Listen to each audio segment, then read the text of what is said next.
Chapter 601 He is coming. Ha. Softly touching my lips and staring at the door, I stopped for a moment to process everything that had happened before turning my attention back toward the desk. I didn't have much time to waste. Even then, as I looked through the drawers unknowingly, my heart, which was previously heavy, lightened up somewhat. She really... Shaking my head, I opened another drawer, and it was then that my eyes paused on a certain item. Found it. A quiet mutter escaped me. After finding my bracelet behind one of the drawers, I channeled my mana into it and checked its contents. Without a second thought, I left the room after making sure everything was there. Of course, right before leaving, I made sure to collect every single item that had previously caught my interest. Ba. Thump ba. Thump. While moving, I could hear the slow, dragging beat of my heart, reminding me of the situation. I don't have much time. The feeling was much clearer than before. This sense of imminent doom and inevitable danger that I felt quite a while ago. It seemed closer than ever. Without a second thought, I activated drifting steps and hurried out of the place. Boom. An explosion erupted after the core was destroyed. There was a jolt throughout the room, causing Melissa to almost fall over. It was fortunate for her that Kevin was beside her to help her stand. I've got you. Then. Go. Ha. Kevin pushed her inside the portal that had formed in front of him before she could finish her sentence. I'm sorry. Kevin secretly apologized inside his mind. Kevin turned his head to stare toward the top right corner of the ceiling. His expression quickly changed as his breathing became heavy. Emma, quick. Rushing Emma in his direction, Kevin felt something grip his heart. His eyes were lined with anxiety. He's here. He was borderline panicking. Coming. As she pressed her foot towards the ground, Emma appeared next to Kevin and entered the portal. Her speed was so fast that Kevin only caught a glimpse of her shadow. Immediately after, she entered the portal and disappeared, and Kevin followed her example. When Kevin entered the portal, and right as his vision was about to blur, he caught a glimpse of the scene behind him, and there he watched the air stir as a figure slowly emerged from a crack. White hair, red eyes, and a black armor. It's him. Immediately recognizing the figure, Kevin's heart froze. Turning his head, Kevin's eyes met with the figure and he felt his blood boil. A pity. Those were the last words he could make out as his vision darkened. Boom. The air rippled and the portal that was standing in the air shrunk. A depressing silence enveloped the room shortly after the portal disappeared. Cough, cough. Interrupting the silence was a series of short coughs. Turning his head to stare in a particular direction, Jezebeth blinked his eyes slowly. This was unexpected. He quietly murmured while he looked toward the broken core before staring in a particular direction. Tilting his head, Jezebeth wondered. How did they manage to defeat Magnus? For a prince-ranked demon to lose to several individuals that had not even reached S- rank. Did he perhaps interfere? A sudden thought crossed his mind, prompting a smile to form on his face. Indeed. Only he can be responsible for this. The more he thought about it, the more convinced Jezebeth was with his theory. The most likely explanation is that Magnus was playing around with everyone by showing their memories to them. This strategy most likely backfired since he probably gave Magnus a glimpse of his true memories. My guess is that he most likely showed him an image of one of our most recent fights. The one in which he had lost. This inevitably led to Magnus losing his mind, making it easier for him to eliminate him. Ha ha ha. A laugh escaped from his lips as he covered his face with his hand. As expected of him. If there was anyone that could pull this kind of thing, it was him. With a smile on his face, he lowered his head. Extending his hand, he ripped the air in front of him, creating a small fissure. How about I ask him directly? How long is he going to take? Small Snake wondered out loud as he looked toward the entrance of the room. It had been quite some time since Ren went to find his items, but he still hadn't returned, making Small Snake worry. Despite not knowing exactly what was happening, Small Snake felt this incomparably heavy pressure bear down on him with every passing second. Especially after he recalled the short conversation Ren had with Kevin not too long ago. The fact that Kevin and Ren were showing such worried looks was an indication that the situation was critical. And it was exactly because of this that Small Snake couldn't help but worry. After a few minutes, Small Snake began to fidget with his fingers as he thought to himself. Don't tell me that something happened. I hope not. This was a habit he tended to do whenever he was nervous. Boom. Right as he was about to greet him, a thunderous explosion reverberated throughout the entire infrastructure and the entire room shook. Cage. In that split moment, Small Snake almost let go of the portal. Fortunately, keeping his hand against the side of the wall, Small Snake was able to stop himself from falling down. The explosion lasted for a split second, and so did the shaking. They must have broken the core of the building.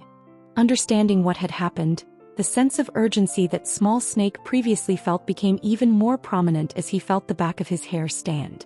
That was because not long after he heard the explosion, he suddenly felt a terrifying feeling engulf his entire being. Small Snake swallowed hard as his knees started to shake. Rin, you better hurry," he quietly murmured. Clank. Suddenly, Small Snake heard a sound and a figure appeared behind the door. As soon as he saw the figure, Small Snake's eyes lit up. "You're finally he, eh?" Halfway through his sentence he stopped himself. That was because he realized that the figure was not Ren. The figure looked too feminine to be Ren. Walking past him, Amanda headed for the portal. "He's coming soon." Her eyes looked kind of puffy. Small Snake thought to himself as he looked at Amanda. Whatever the case, he remained silent and waited for her to enter the portal. "Is he doing fine? Did you guys encounter anything along the way?" "He's fine," Amanda answered while moving toward the portal. "It just took more time than we expected to look for the items. He should arrive soon." "All right." Small Snake sighed in relief upon hearing her words. After pressing his hand up against the wall and tapping several different buttons, the portal that was running started fluctuating, and the air became more charged with mana. Waiting for a couple of seconds and taking a look at the portal, only when the portal calmed down did Small Snake take a step to the side. "All right, you can go in." "Thank you." Staring at the portal and nodding her head towards Small Snake, Amanda walked in without hesitation. "Make sure to keep the portal open for now. Rin will be coming any second now." Before completely entering the portal, Small Snake was able to hear Amanda's last words, prompting him to nod his head in agreement. All right. He had a point. Although it would only take a couple of seconds to completely activate the portal, Small Snake knew that in a situation where time mattered, those 2 seconds would make a difference. Boom. Submerging into the portal, Amanda's figure disappeared and a ripple formed in the portal before the entire room became quiet. With his hand against the side of the wall, time passed and sweat started to accumulate on the side of Small Snake's head. Why is he still not here yet? Keeping the portal open wasn't exactly the easiest of tasks. Not so much because it required a lot of mana, but because of the high mana density around it. Had it been someone as strong as Rin, they wouldn't have felt it, but since Small Snake was weak, the high mana density was too much for him to bear. It felt like staying in a room that was filled to the brim with oxygen. Agonizing. The pressure on Small Snake's body increased with each passing second. Had it not been for Amanda's reminder, he would have probably already let go. Hurry up. Clenching his teeth, the veins on Small Snake's forehead started to protrude, and his knees started to buckle. What's taking so long? Boom. Before he could even finish his sentence, another explosion rang out as Small Snake caught sight of a figure smashing against the side of the room at incredible speeds. Dust and debris flew in the air, masking Small Snake's vision. Tearing them apart, Small Snake was able to finally catch a glimpse of Rin, who was rushing in his direction with a face filled with anxiety. Quick! He shouted at the top of his lungs while he headed in his direction. It's ready! Small Snake shouted back while taking a glimpse of the portal that was next to him. Without saying a word, Rin ran at full speed toward the portal. His figure was so fast that it left after images behind. A tranquil voice suddenly echoed across the space. Got bored of waiting for you, so I took my leave. Let's meet each other next time. The entire room froze over at the moment, and Ren's body jerked to a stop. Taking a look at him, Small Snake was able to catch a glimpse of his expression. Wow. The calm sound of a footstep echoed throughout the room. Raising his head to stare in the direction of where the sound came from, Small Snake caught a glimpse of a figure calmly heading in their direction. He had snow-white hair that was somewhat similar to Ren's hair, an abyssal black armor that seemed to absorb all forms of light heading its direction, and fierce crimson eyes. At that moment, Small Snake stopped breathing. His chest constricted and a suffocating feeling settled inside of his body. Kahak, cock. Bringing his hands toward his neck, he gagged several times as saliva dripped down from his mouth. Cock. Dropping down on 2 knees, he clenched his throat. A long line made out of saliva dripped down from his mouth. This can't be. Forcing himself to raise his head, Small Snake once again felt his eyes pause on the figure that had just entered the room, and he choked with horror. That was because he felt it. He felt it very clearly. Death was here. Chapter 602. An option. 1. Fear. An unpleasant and inescapable emotion caused by the threat of danger, pain, or harm. It begins with your hair standing up. Next, your palms begin to sweat and your body experiences a wave of nausea, making it difficult for you to comprehend what lies before you. The world feels foggy. Everything that seemed so clear the previous moment becomes blurry, and in an instant your entire body begins to tremble, and your heart beats so loudly inside of your head that it feels suffocating. Fear starts off as an instinctive and primitive response designed to help us avoid dangerous situations. But what would happen when you're in a situation where you can't avoid this so-called danger? Helplessness. That was what they would feel. A wave of helplessness would wash over the individual as they find themselves in a situation where they could do nothing. Don't tell me you're planning on leaving right as I arrived? Jezebeth's words echoed inside of my ears, while the hair at the back of my neck stood up. Fear was slowly starting to permeate my body. Unknowingly, my breathing became heavier. As I slowly lifted my head up, my eyes met Jezebeth's and my heart stopped for a moment. Shit.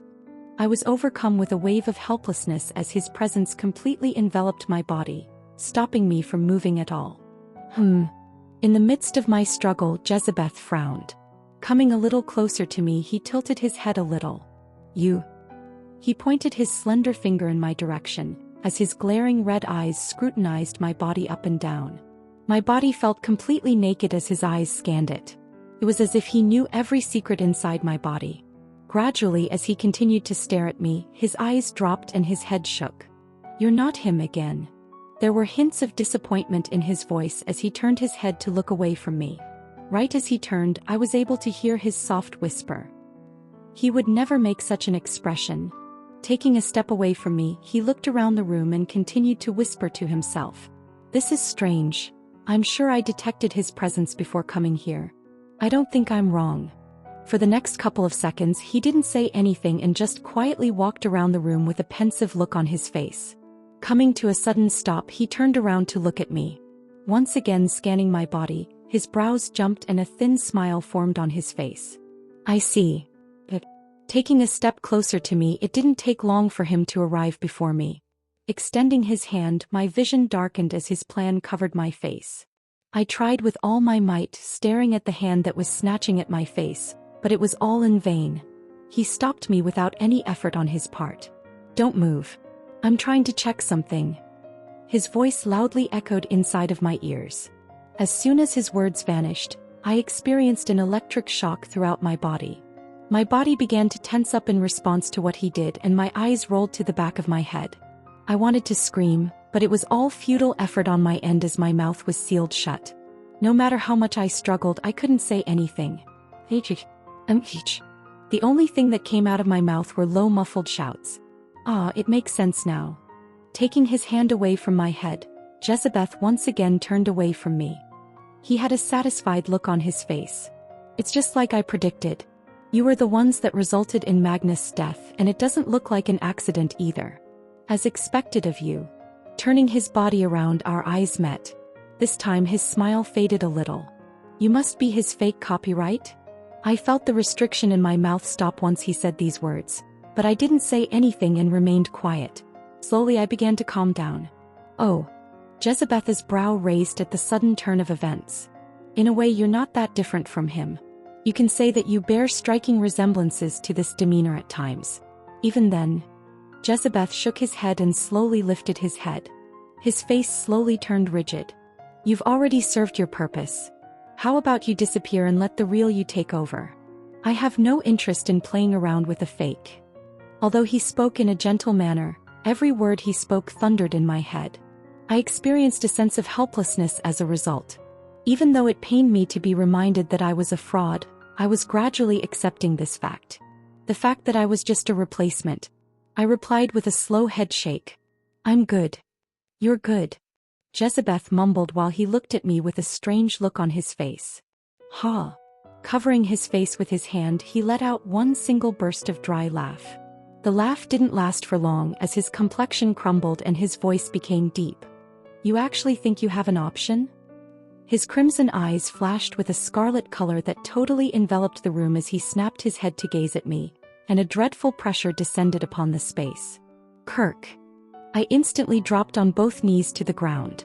Clenching my throat with both hands, I slowly raised my head to look at Jezebeth. But. His slow and rhythmical footsteps echoed throughout the room before they paused in front of me. It was right at that moment that the pressure bearing down on the room stopped.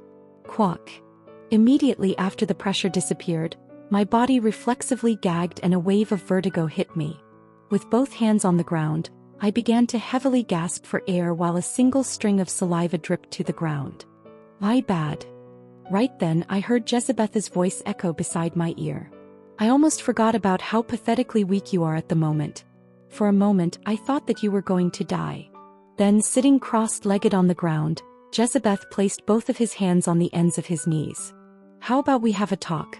There are lots of things I want to say, and even though you might not be him, he should still be able to hear every single one of the words I say. Raising his finger, my head snapped up. How should we start? Lowering his head and pondering for a bit, Jezebeth tapped his head and murmured. My memories still aren't intact, you see, so I'm having a hard time remembering certain things. Don't mind me if I remember some things wrongly. Casually raising his head, Jezebeth looked at me. Setting that aside, it doesn't seem like you have much time till he takes over. I'll say a couple of years. That sounds quite troublesome. Jezebeth covered his mouth with one hand while extending the other toward me until his palm was directly in front of my face. At that moment, I caught a whiff of death lingering in the air. What should I do? Should I just kill you before he takes over? There have been several instances when he's brought me quite a bit of trouble. His smooth speech echoed in my thoughts like many whispers, resembling the hissing sound that snakes produce. If I kill you right now, a lot of my problems would go away. With every word he spoke, the stronger the hissing sound in my head became, sending me into this weird phase that made it hard for me to keep my focus. Everything around me felt so off-balanced. But I think I've got a better idea. It was only after he removed the palm of his hand away from me that the hissing sound stopped and he appeared in my vision once more. He kept the same smile as before on his face. Why did he spare me? I thought to myself as I looked at Jezebeth before me. Although his looks were similar to that of a human, and the way he acted was also similar to how a human acted, I couldn't read his expression nor understand what he was thinking. He was a complete enigma in my eyes. And that was what made him especially scary to me. Seeing the confused look on your face, you must be wondering why I did not kill you. Seemingly being able to read my thoughts, I was jolted out of them by Jezebeth's voice. Wearing the same thin smile on his face, he slowly stood up from his spot. Then he started to walk around me in circles. The sound of his soft footsteps echoed through my ears. The Akashic records are weakening. No, the Akashic records are already weakened. Hearing his words, I swallowed a mouthful of saliva. Something within my body started to tremble as a result. You may not know this since you don't have the power of the Akashic laws, but with every regression or time loop the records weaken. It goes without saying that meddling with time isn't cheap regardless of what type of entity you are. Be it me, you, or the records, meddling with time doesn't come cheaply. Whatever the case, unlike me and you, the records don't use that much energy to reset the universe. Every reset is just a fraction of their power and thus the burden they face is rather low. But what if? Halting his footsteps, Jezebeth turned his head to look at me. What if the loop happens over and over again? What if it happens so many times that the records slowly start to lose their powers like a fighter running out of stamina? And what if they get so desperate that they start to use even more of their powers to help the one they chose to kill me? The one who threatens their existence. Within my head, I could feel my heart beating loudly as he spoke. His words. My body began to experience a sudden feeling of dread as I began to comprehend what he was saying. Slowly, as the Akashic records weakened and as regressions took place, I became aware of the previous regressions within my mind with each new regression that happened. The records could no longer expend any energy in trying to make me forget. Raising his hand, a white glow enveloped Jezebeth's hand and his face twisted. This power, it's so addicting. Even though he spoke in a low whisper, his words reverberated so powerfully inside the room that it felt as if the room itself was shaking. Turning his attention toward me, the glow on Jezebeth's hand disappeared. Judging from your looks, you've already guessed it. This is the last loop. Once he dies, the loop will no longer continue. The vibrations inside my body grew more intense with each word he said, and my face began to twist in agony. So back to why I kept you alive. His whispering voice hissed loudly inside of my head, and my view of the surroundings started to twist. Even then, I tried my best to keep myself from passing out. I wanted to hear what he wanted to say. I wanted to know why he wasn't killing me. I wanted to know what was going inside of his head. And, how ironic. You're probably wondering how you'll find a way to escape the influence of your other self while he slowly devours you, and the other you are looking for a way to end me so that he can finally kill himself. The more he talked, the more his eyes glistened. His next words made my heart stop. Kill him. Wiping away the smile on his face, Jezebeth's face turned incomparably serious, sending chills down my body. Slowly he raised his hand and pointed at me. Kill the Akashic holder, and all of this will stop. He dies and the loop ends. The other you can die while leaving behind the body you are in behind, and you get to keep this body of yours. Doesn't that sound like a nice solution? As for me, I get to save 6 years and finally get a hold of the records. After he finished speaking, a harrowing hush filled the space. The air was so fragile that one would have believed it would break. I opened my mouth, but then shut it when I felt his piercing red eyes glare at me, and my body violently trembled inside. I was shocked to realize that I couldn't refuse his words. I wanted to reject it, but as soon as I opened my mouth, nothing came out. A smile once again cracked on Jezebeth's face when he looked at me. It looks like you've made your decision. Cage. Stopping Jezebeth mid-sentence was a soft sound coming from the distance. Jezebeth's brows furrowed, and his head turned to look in the direction of where the sound came from. My heart dropped as soon as his head turned. A figure soared through the air and appeared in front of Jezebeth as he raised his finger and motioned it toward his direction. Right there, I caught sight of small snake hovering in the air in front of him. He was just half awake right now. Most likely he had passed out from the previous pressure Jezebeth exerted. Jezebeth's cold voice echoed in the air, causing it to tremble as she stared at small snake levitating in midair. There was someone else in here? That's careless of me. A sense of dread washed over me as I looked at Jezebeth, who was staring at small snake. My attempts to move were thwarted by Jezebeth's pressure, which prevented me from moving. I tried to activate all of my skills at the moment, especially the limit breaker skill, but it was useless. No matter how much I tried, nothing seemed to respond to my calls. My desperation only grew with time as I struggled even more. Take my body. Didn't you want to take my body? My desperation reached the point where I started pleading with my other half, but it was futile. He didn't seem to respond to my calls. No. A few words managed to escape from my lips as I stared at Jezebeth. Overhearing my words, Jezebeth looked at me. No, rather, he was looking at my expression. My heart stopped beating. Is this someone you know? He asked while alternating his gaze between small snake and me. I see. He began to murmur in a low voice. If I kill him right now, there's a chance he might hate me, but does it really matter? Once his other self takes over in a couple of years' time, he will kill himself, so I don't have to worry about him in the near future. Plus, he heard things that he shouldn't have heard. It would be annoying if he stayed alive. With every word that he spoke, the dread inside of my body only increased. Shaking my head, I pleaded inside of my mind. Stop him. In the meantime, a thin smile spread across Small Snake's face as he looked at me. The look on his face, it was similar to that of someone who had accepted their fate. I couldn't stand it. I detested it. I loathed it. No. Do. Too late. The next set of actions happened so quickly that I was unable to react at all. Crack. With a twist of his fingers, the sound of bones breaking echoed throughout the room, and Small Snake's figures squeezed together. Thump. What followed after was a low thumping sound and a body fell to the ground. My vision's colors began to dwindle at that same instant, and everything around me appeared to go numb. My mouth slowly opened as my heart, which had been thumping frantically, stopped beating. Chapter 603 An Option. Did you get the files? Yes, I've got them. Hemlock smiled back at Brian as he flashed a card in his direction.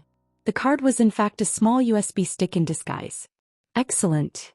As he looked around, he expressed his heartfelt praise.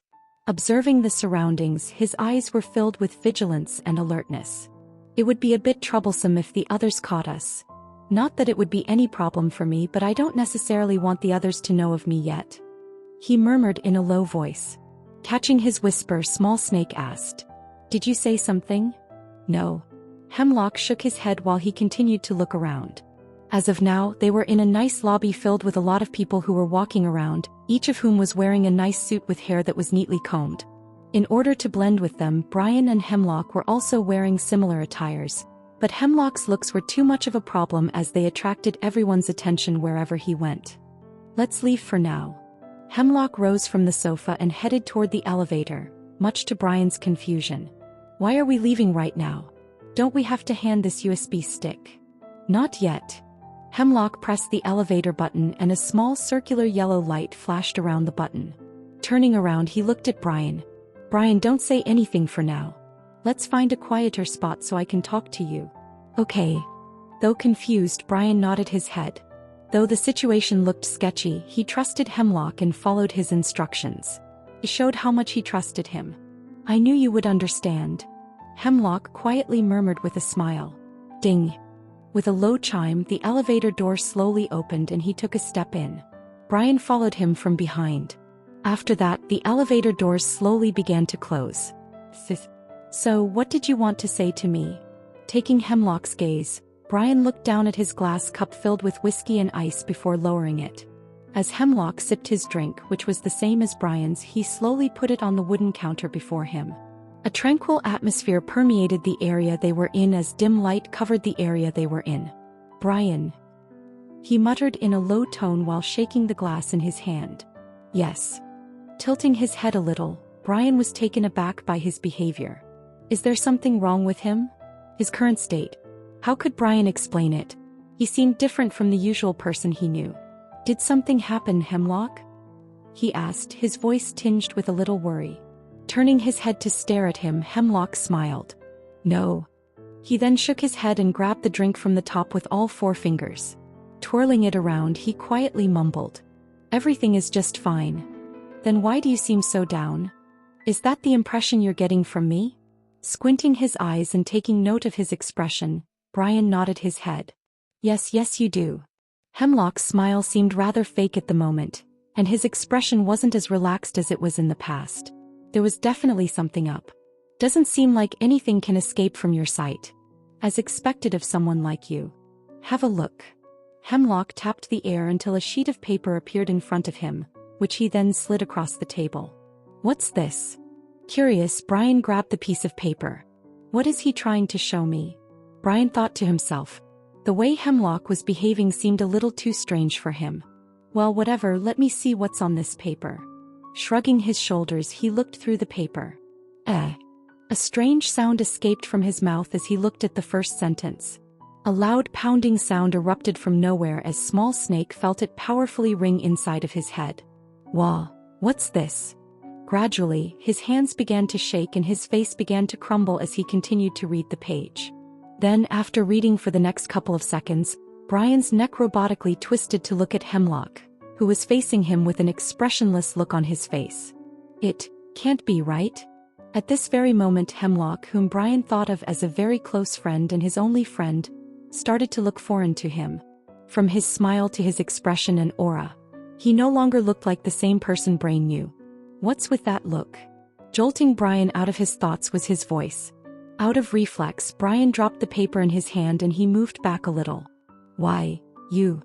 His voice began to stutter. Without saying a word, Hemlock stared at Brian without showing any signs of being offended.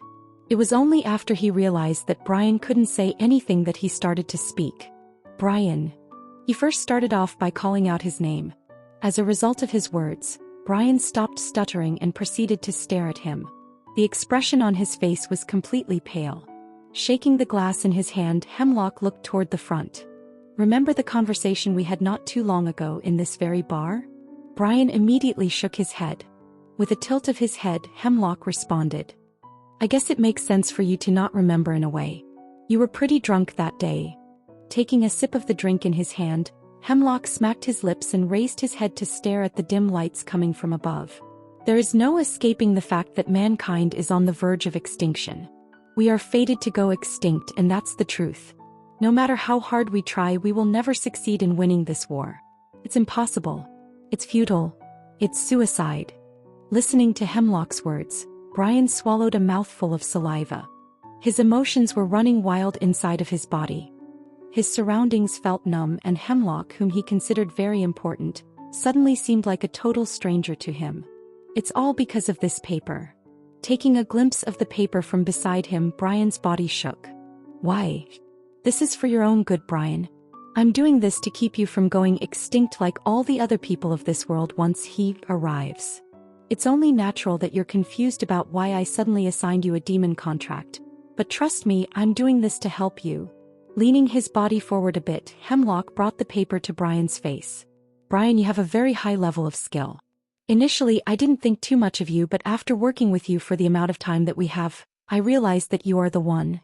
You are the one that can help me save humanity and prevent them from going extinct. With your skills and my skills together, we can help change this world. Help them make the right decision. Reaching out his hand toward Brian, Hemlock smiled at him. In my search for a demon that perfectly matches your abilities, I had to ask a lot of favors. It wasn't easy, but I understood just how important your skills are. Please take my hand. Take my hand and help me save this world from inevitable destruction and... No.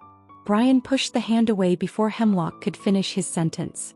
His expression froze at the rejection. Did you seriously think that I would accept your offer? Brian looked at Hemlock with a face. His face filled with anger and sadness. It's great that you want to save humanity, but can you truly be regarded as a human once you sign a contract?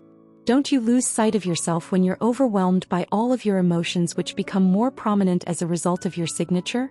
If you lose the things that make you human, why even bother doing this? Hemlock's countenance twisted more and more with each word Brian spoke. Taking a deep breath to calm himself down, he said, But Brian, didn't you previously agree with me? Didn't you also say that this was the only thing that could save humanity? Didn't? When? Brian's voice raised. When did I ever say such nonsense before? Right here a couple of weeks back. I thought that you of all people would understand what I'm trying to do. Hemlock also raised his voice as he smacked his cup against the wooden counter. Bang! The table broke in two and Brian looked at Hemlock in shock. Alternating his gaze between Brian and the table, the expression on Hemlock's face soon turned completely expressionless, and he sat back down on the chair. Passing the paper back to Hemlock, Brian smiled in self-deprecation. I should have known better. There's no way someone would be nice to me without having some sort of agenda against me. Standing up from his seat, he took his black coat and wore it. Don't ever contact me again. Walking up to the bar owner, Brian paid for the broken table and drinks before he coldly looked at Hemlock and left the place. From how he didn't react when the table broke, Small Snake knew that he was someone that was most probably working under Hemlock. Once Brian left, Hemlock remained seated in the same spot for a long time. Eventually, he let out a long exhale and murmured, I'm disappointed. Out of all people, I would have thought that you would understand me. Covering his head with both hands and clenching his hair, Hemlock mumbled to himself. Why does no one understand what I'm trying to do? It's not like I'm doing anything bad. I'm only just trying to save humanity from going extinct. Why is something like this so condemned by everyone? Are they just blinded by this false sense of security that the world is giving them? The more he spoke, the greater the insanity in Hemlock's eyes. A black light flashed behind them. Right, that must be it.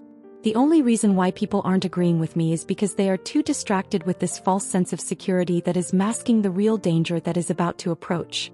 They don't understand that death in this world is inevitable and that there is no hope for them in the future. They need to experience true helplessness before they understand. Yeah, it must be that. Covering his face with his hands, Hemlock suddenly thought of something. Right, this must be the only way. I'm sure he'll understand.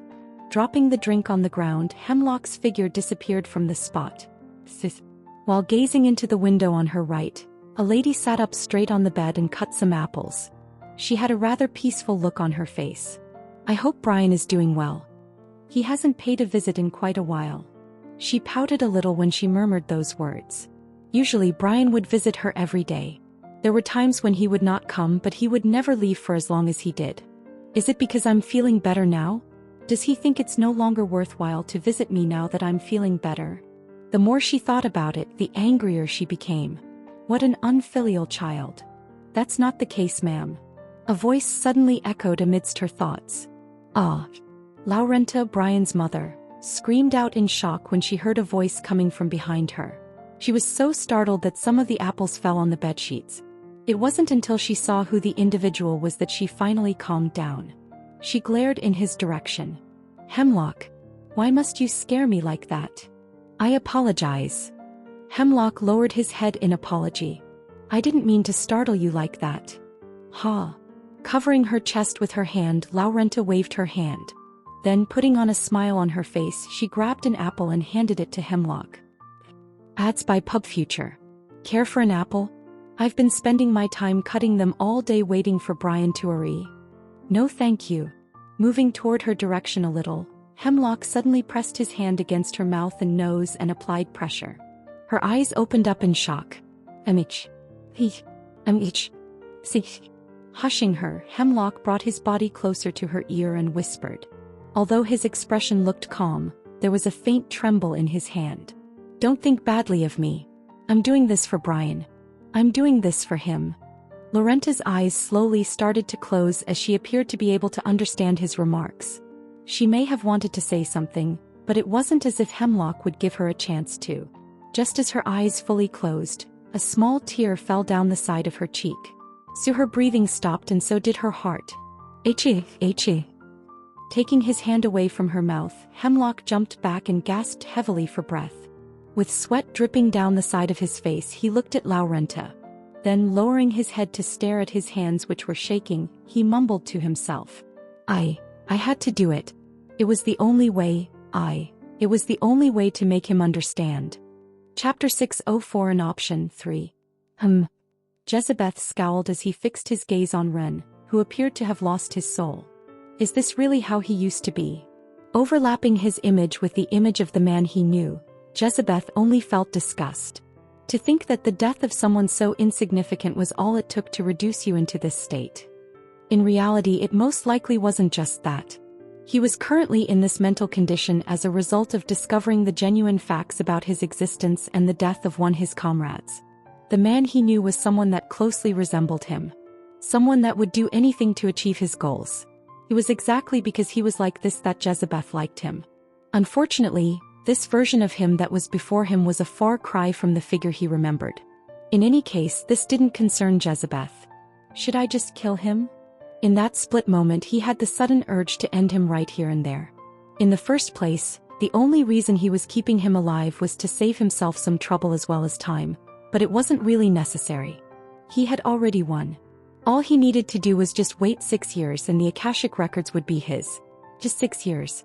No, now is not a good idea.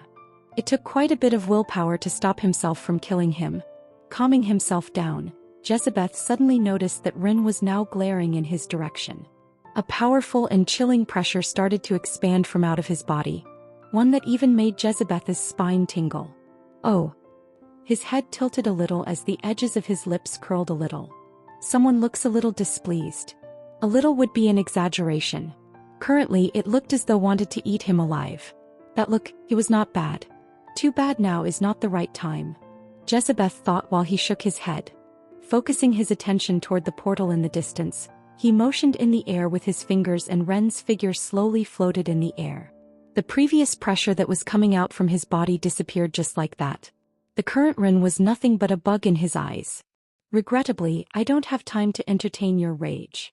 Motioning with his finger, Ren's body slowly headed in his direction. Coming to a stop in front of him, Jezebeth scratched his neck a little before his eyes squinted. Don't forget the advice I gave you earlier. Everything will vanish if you kill him. You will have the option of either dying or living depending on which of you chooses. He spoke with a hushed voice and an icy tone. one that sounded like 1,000 snakes were hissing at the same time in Ren's ears. Extending his hand, he pressed it against Ren's forehead. A gentle glow enveloped the room. Feeling Ren's soul, he mumbled, "For years."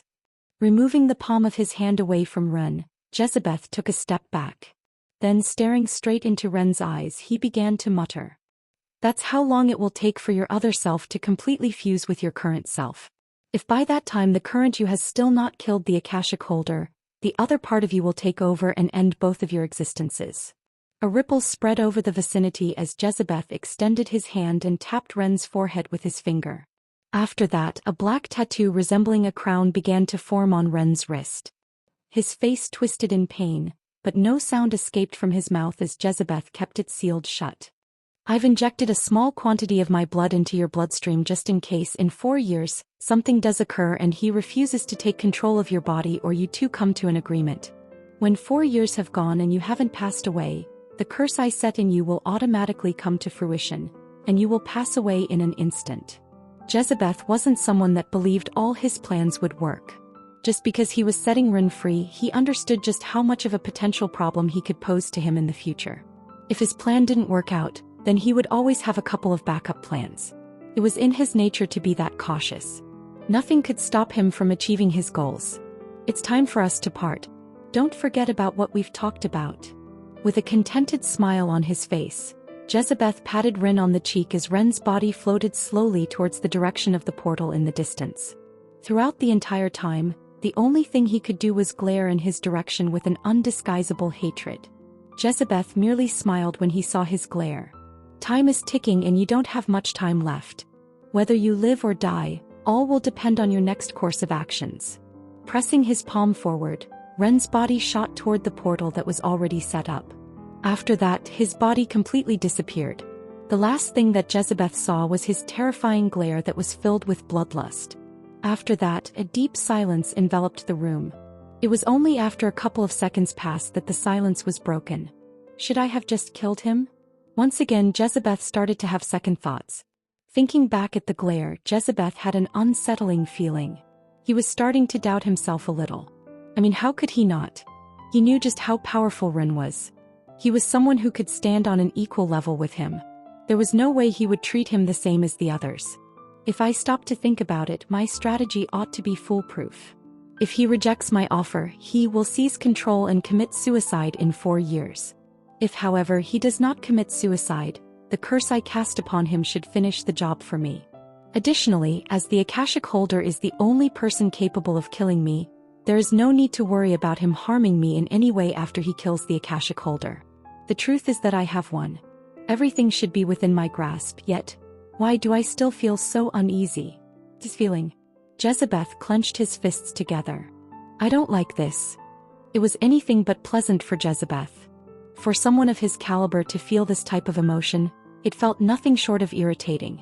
The prospect of something going unnoticed was unsettling, and right now even his backup plan didn't seem as secure as he had believed it to be. I need something else. He quietly murmured to himself. It was then that he realized that he needed something else to completely feel in control of the situation. Something that would truly be able to turn the tides of the events on the off chance that something wrong happened and his plan failed. Standing in the middle of the room while deeply contemplating the matter, Jezebeth scanned the room with his eyes. It wasn't long before they paused in a certain direction. At that moment, a startling notion crossed his mind as his eyes shone a bright red hue. After a while, wearing a thin smile on his face, Jezebeth mumbled something. What if? What's taking him so long? In a vast room full of scars and broken equipment, an immature, borderline childish voice resounded throughout the space. Pacing around the room, Ryan looked at the portal with worry in his eyes. It had been quite a while since he had left the planet and he had returned to Earth. Upon returning, he discovered his mercenary headquarters in a deplorable state. Nearly everything was damaged, and Ryan believed that the entire warehouse would have been lost in the annals of history if it weren't for the training ground's solid walls. On another note, he wasn't the only one who was back, as everyone else was also back. Everyone apart from Kevin, Emma, and Melissa, who seemed to have teleported somewhere else. Not only that, Small Snake and Rin were also still not back. Did you say that Small Snake was waiting at the portal when you got back? While Ryan was pacing the room, a loud, distinct voice resounded across the space. Angelica, who was speaking, turned to face Amanda, who nodded in response to her query. She seemed rather uncomfortable talking to her, but she still remained quite courteous. Yes. Before I left, I remember seeing Small Snake. I told him to keep the portal open for when Run comes. I see. Angelica nodded her head. Then after a couple of seconds she frowned and asked. Last I recalled you were with Rin. Why didn't you go back with him? Amanda pursed her lips when she heard the question. Lowering her head a little, she softly murmured. It's because I didn't want to hold him back. Thanks to her long-range shooting, Amanda was able to help him get to the top level more quickly, but she soon realized that she would only be getting in the way from that point on and chose to leave. Also, thinking back at the conversation she had with him, she couldn't stand to stay in that room anymore. It felt too suffocating to her. The portal is reacting. Amanda was abruptly startled out of her thoughts by Ryan's yell as ripples started to develop on the portal across from them. Everyone in the room instantly turned to focus their attention on the portal. Ryan's face was especially excited as he looked toward the portal. Looks like they've made it in time. He murmured in relief while a thin smile spread across his face. Swoosh. In the fraction of a second that followed his words, a figure blasted out of the portal and fell to the ground in front of everyone. Bang. Cough, cough. Accompanying the crash was a series of coughs as everyone turned their attention to focus in the direction of where the figure crashed, only to see Ren's pale figure laying on the ground. It's Ren. Ren. When they noticed his condition, Ryan and the others yelled out in shock. None of them appeared to be acting any differently than they had in the past, as if the recollections of the dreams they saw were simply fleeting images in their brains. The first to move to him was Amanda, who looked at him with worry in her eyes. Something's wrong. And it was right when her eyes paused on his face that Amanda suddenly noticed something wrong with his expression. If before she left, Ren looked lonely and broken, right now he looked completely out of it as he looked toward the ceiling while murmuring something in the air. His voice was so soft that barely anyone could hear it. Not even Amanda could hear it, and she was right next to him. What is he trying to say? Amanda leaned in close to hear what he was saying while adjusting her body position. Small snake. Small snake. Only when she put her ear next to his mouth was she finally able to decipher what he was trying to say. And when she repeated those words aloud, the entire room instantly went utterly silent. Especially Ryan, who was looking toward the portal with anticipation. Turning his head to look at Ren and noticing his expression, he took a small step back and let out a dry laugh. Small snake? Where is Small Snake? He was met with no response. Haha. Ryan laughed again while he looked around toward the others.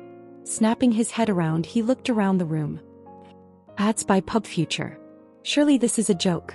Small Snake is somewhere here, hiding and trying to get back at me for all the problems that I have caused him, right? Gradually taking note of everyone's expressions, Ryan's voice turned weaker, and his body started to tremble.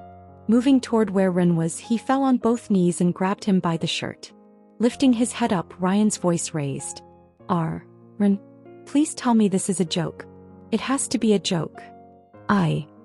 Opening his mouth, Ren tried to answer, but he didn't need to finish his sentence for Ryan to understand what happened. No. Letting go of Ren's shirt, Ryan fell back on his butt and blankly looked toward the ceiling of the room. It can't be, didn't he promise to come back? Tears slowly began to fall down the side of his back as he tried his best to smile. He wouldn't just leave like that, right? Please. Chapter 605. I'll finally understand. Pitter, pitter.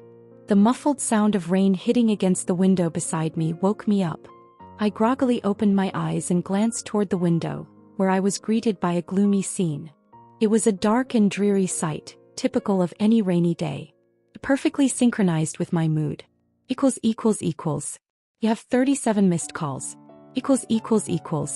When I finally had the opportunity to check my phone, I noticed several missed calls.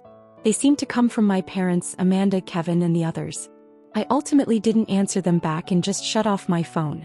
I wasn't in the mood to talk with anyone at the moment. Everything felt like a dream to me at the moment. No, rather a nightmare. One that I couldn't possibly escape from. What time is it? An unknown period of time passed while I lay on my bed just blankly staring at the ceiling of the room I was in. Raising my hand and turning my wrist, I checked the time. I felt a sudden pang in my heart while I stared at the time. 16:39 p.m. It's almost time, huh? I reluctantly got out of bed and stumbled toward the closet where I pulled out a set of black clothes. Grabbing onto the clothes, my hands shook. It was almost time for Small Snake's funeral to start. A few days had passed since the incident, and those few days had been among the most difficult in my life. It was difficult to prepare a funeral for someone you had assumed would accompany you till the end and would always be around. I just couldn't stomach it. How? Just where did things go wrong? Why must things have turned out this way? What's this? Unknowingly, I felt something wet stream down from the side of my face. Ah, shit. I raised my hand and clenched my chest as a sharp, heartbreaking agony swept across my chest. It hurt. Really hurt. I really didn't expect things to turn out this way. I really didn't. Ryan looked toward the empty casket in the distance as he passed through the long aisle that was covered in a long red carpet and seemed to stretch for miles. It was probably shorter, but to him it looked endless. His footsteps felt heavy and his eyes were rather blurry. It still hadn't sunk into his mind. The fact that Small Snake had left him. The fatherly or brotherly figure he had been missing throughout his entire life was gone just like that. I shouldn't be like this, he mumbled to himself while he walked down the aisle. Fix your clothes, you look like a total mess like that. Is that really how you want to look at my funeral? At least wipe your tears. What a mess, I thought I taught you better. A bitter smile formed on Ryan's face as he suddenly thought of his appearance. Raising his arm, he wiped his tears away.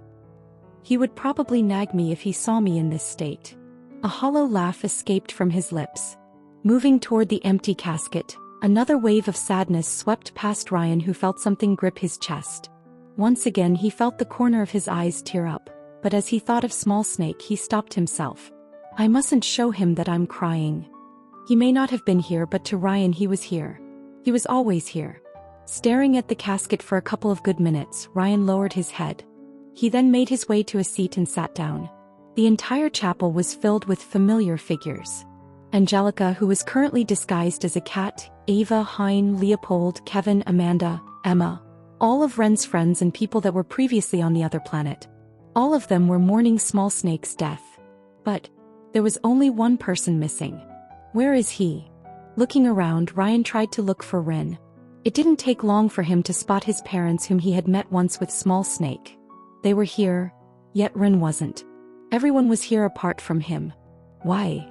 Ryan wondered while he continuously looked for him. Why isn't he here? It didn't seem like he was the only one that was looking for him. Practically, almost everyone in the chapel was also looking for him. How could they not? He was the one that was supposed to speak first. He was supposed to be the one guy that known him the longest. So why wasn't he here? Why? Out of all people, he should have been the first one here. Why? Does he not care? Ryan ultimately found herself thinking about the dream he had witnessed as a result of the demon's meddling. Does he really just think of us as just pawns? He never put much thought into it back when he was watching everything. In the first place, he didn't understand much of the content that was shown to him. It made no sense. Nonetheless, if there was one thing he managed to pick up from the flashbacks, was Ren's mentality and the way he behaved. He killed individuals without showing any remorse and treated everyone as though they were expandables that could be tossed at any time. It didn't matter whether he knew them or not. If they were in the way of his goals, they were nothing but a roadblock that needed to be removed. This was the Ren that Ryan saw in the visions, and this was also this behavior that made Ryan understand that the dream was probably a fake. The Ren he knew wasn't like this at all. He wasn't. Never. At least that was what he thought before. But as time ticked and everyone quietly sat down waiting for him to arrive, Ryan started to have second thoughts. No, it can't be. His emotions were gradually beginning to spiral downward in a negative direction, possibly as a result of the fact that he wasn't in the finest emotional state. No one could blame him for his thoughts. As crazy and unlikely the probability of that Ren being the Ren he knew, Ryan just couldn't stop overlapping the two figures together. No. They are not the same people. The memory of Small Snake conversing with Ren in the same way as before was the only thing keeping him from going further down. He was also the one that informed him that Rin wasn't that way. It was Small Snake's words that kept him from going down an even bigger downward spiral of thoughts. Hume. Jolting Ryan out of his thoughts was a small cough. Raising his head up, he found Kevin standing at the altar. Why is he there? Ryan quietly mumbled while he looked at Kevin. He barely knew Small Snake. What right did he have to stand there? I know that some of you are uncomfortable with my sudden appearance here, but... Lowering his head, Kevin turned his wrist and checked his watch. We're currently running late and it doesn't seem like Rin is here yet. Since we can't afford to take the whole day, I can only start the... Click. Right as Kevin began to speak, the doors slammed open abruptly. As soon as that happened, more than half of the audience turned to look in the direction of where the noise came from, and there they saw a ragged figure coming in slowly. Rin. Ryan thought as he spotted him from the distance. He wasn't the only one that noticed his appearance, as the chapel was filled with murmurs and whispers. Taking note of his glaring black circles, pale face, crooked tie and wrinkled clothes, Ryan pursed his lips. His appearance brought a small turmoil in the chapel as several figures rushed to him, only to be rejected by him, who slowly walked toward the altar. His steps were rather slow yet seemed extremely firm. Silently clenching his teeth, Ryan lowered his head.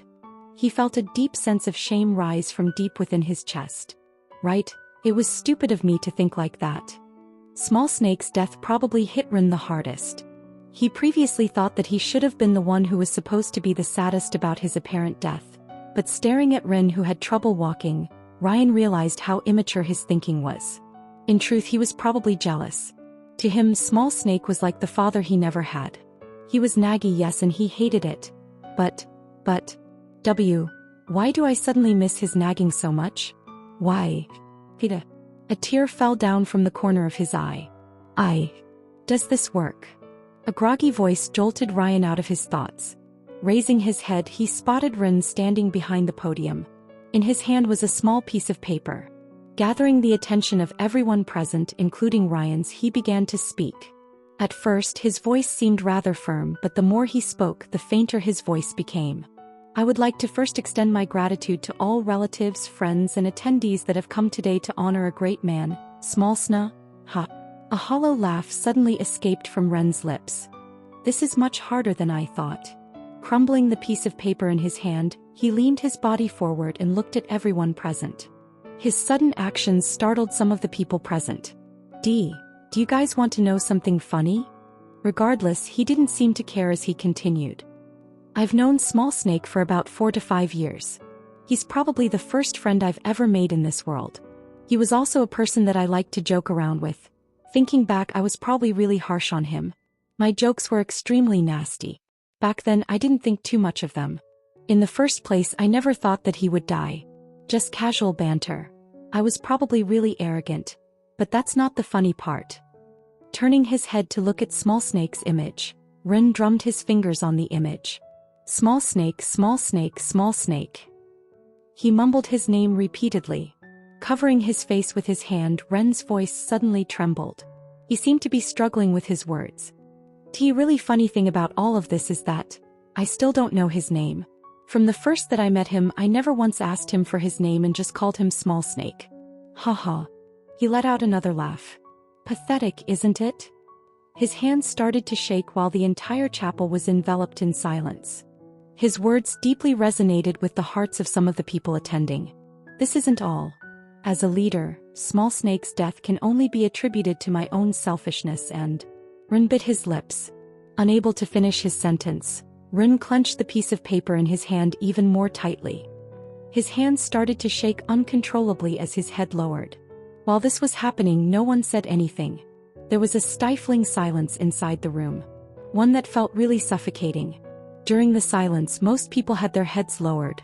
Everyone apart from Ryan and a couple of others that kept their gaze on Ren. And it was because they kept their eyes on him that they suddenly noticed him looking in a certain direction. Following his line of sight, Ryan realized that he was looking at Kevin, who was also looking back at him. Alternating his gaze between the two, Ryan suddenly noticed that Ren's body was shaking even more as his mouth opened and closed several times. His expression was heart-wrenching. In the end, Ren mouthed them since he was unable to utter them. Please die. Chapter 606. I'll finally understand. Pathetic, isn't it? As I mumbled those words, I turned to face the people in the seats across from me. My throat tightened as I felt the gazes of the people in the room. Their gazes. They felt rather suffocating. Especially when I met the gazes of Ryan and the others that were close to Small Snake. I felt a deep sense of guilt when I saw the pained expression on their faces. A part of me felt responsible for this mess. It wasn't just that. As I spoke, memories of Small Snake started to resurface inside my mind. Each and every one of them caused me to experience intense anguish. Time stood at a standstill and a great sense of weariness washed over me. Enough to give me the impression that my body had completely lost all of its vigor. I look pretty pathetic, don't I? I lowered my head and stopped speaking. I probably looked a far cry from how I wish I could. I really wish I could. I slowly raised my head and opened my mouth to speak. My eyes quietly swept the room in the process.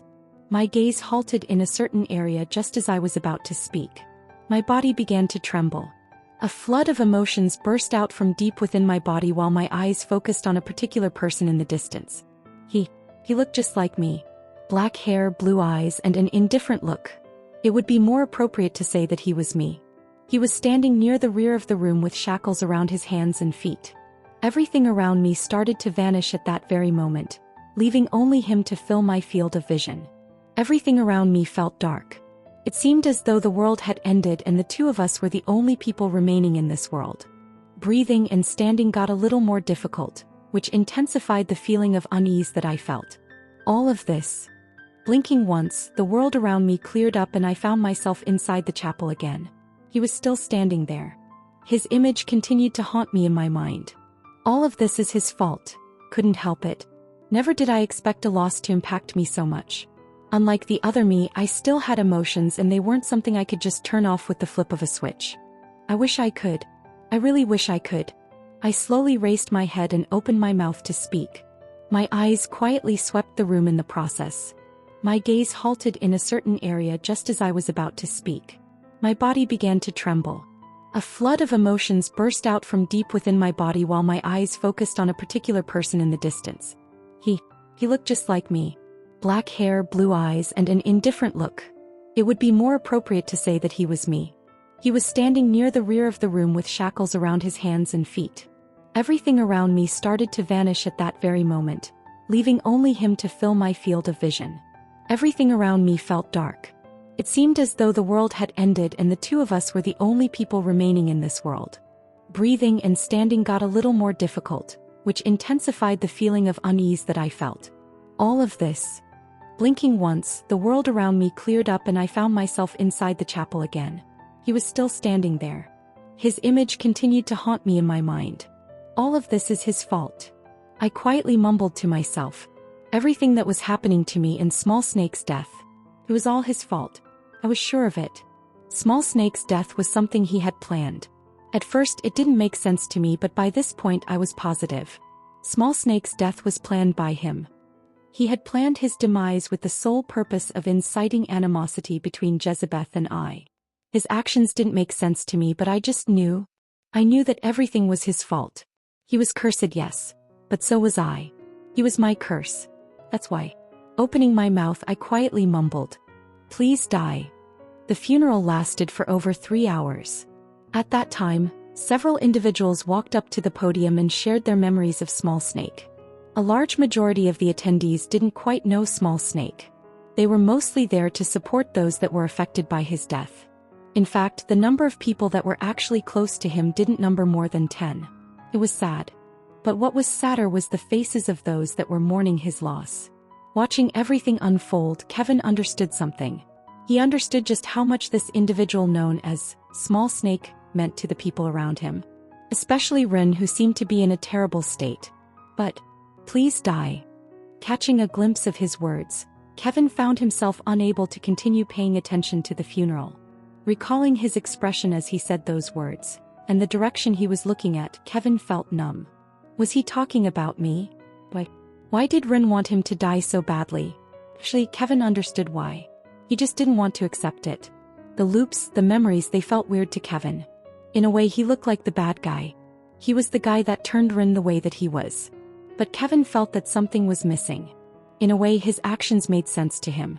If he was presented with a choice to restart the world when half of it was destroyed as a result of Ren's actions, he would make the same decision again. In a sense, what Ren was going through was what he deserved to go through. His actions, they were no worse than the Demon King. Kevin understood that. Yet he couldn't bring himself to hate him. In a way, he felt sympathy for him, especially after understanding just how much pain he went through and the reason for his actions. Kevin had no doubt that he would behave the same way if put in the same situation as him. Nonetheless, that wasn't the thing that bothered Kevin. There's something missing. Something else was bothering him. He wasn't exactly sure about what it was. For now it was just a feeling, but at the same time, Kevin knew that there was more to this feeling of his. Hey, it's time to go back. Kevin looked toward Emma after sensing a pull at his arm. After briefly focusing his attention on her, he turned around and swept his gaze around the room. Soon his eyes paused on Ren, who seemed to be with his parents. After focusing on his figure for a few seconds, Kevin's eyes drooped. Then turning around, he left the chapel. Let's go. You not going to talk to Ren? Not now. Kevin quietly mumbled. Pursing his lips, he repeated in a softer voice. Not now. I followed the others back toward the headquarters right after the funeral. There were a lot of things that needed to be sorted out in the absence of Small Snake. Clank. Opening the door of the warehouse, the first thing that greeted me was darkness. It was a rare sight. Usually, I would be greeted by lights and Small Snake's presence. You're finally here, Ren. Shut up. Fuck you. Haha. A short laugh escaped from my lips when I recalled our typical interactions. Who would have imagined that such simple recollections would make me feel so bad? I'll go train. Me too. We had just walked in when I heard numerous voices behind me. I then saw Hein and Ava walk straight into the training rooms.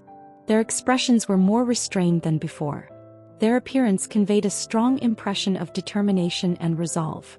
Small Snake's death seemed to have finally woken them up to the harsh reality of this world. But it wasn't just them that were affected. Here. A hand extended toward me and I felt something land on my hands. I lowered my head and found a crumbled-up pack of cigarettes. It was Leopold. I couldn't tell much from his expression, but his actions were enough to convey to me what he was feeling. He always told me to stop smoking. I guess it's about time I took his advice. He left right after that. Following him from behind was Angelica, who didn't say a single word. She was followed by Han Yufei and Liam, who simply left the room without saying a word, leaving Ryan and I standing in the hallway. You know. It was then that Ryan opened his mouth. Turning my head, our eyes met. You know, Small Snake never hated you despite the way you treated him. A great pang gripped my heart when I heard his words. Thinking back to how I treated Small Snake in the past, I felt great regret. If only I was nicer to him. His death made me realize just how much of an asshole I was. And it was exactly this realization that ate away at my consciousness as I felt deep remorse. If only. There's no point regretting the past now. Ryan muttered while he handed me a small black box. I lowered my head and glanced at the box. What's this? It's something Small Snake told me to give to you in case something happened to him. Shoving it at me, he followed the others, leaving me behind. A stifling silence permeated the air as I stood rooted on the spot, staring at the small black box in my hand. I already had an idea of what was inside the box, and it was precisely because I knew that I felt hesitant. My lips trembled as I squeezed the package tightly into my palm. You really?